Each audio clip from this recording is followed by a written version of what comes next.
Hello दोस्तों, happy new year. आप लोग कैसे हैं? आशा करती हूँ कि आप लोग अच्छे होंगे, स्वस्थ होंगे, मस्त होंगे। और आज लेकर आई हूँ तिलक गीत।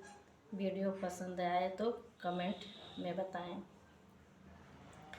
आयल रे माई बनारस के ठगवा, भैया के ठगले जाला रे।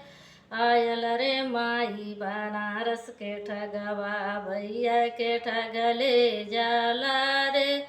फला चढ़ावले मीठा चढ़ावले, थारा चोरवले जाला रे। आयल रे माई बनारस के ठगवा, भैया के ठगले जाला रे। आयल रे माई बनारस के ठगवा, भैया के ठगले जाला रे। सिकड़ी चढ़ावले, अंगूठी चढ़ावले, बुलट चोरावले जाला रे।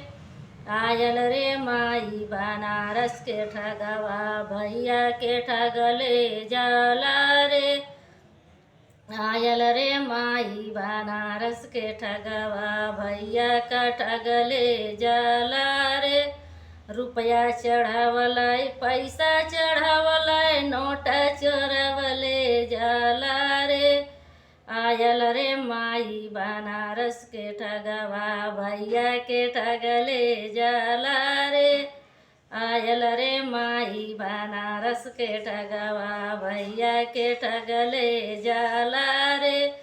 आयल रे माई बनारस के ठगवा, भैया के ठगले जाला रे।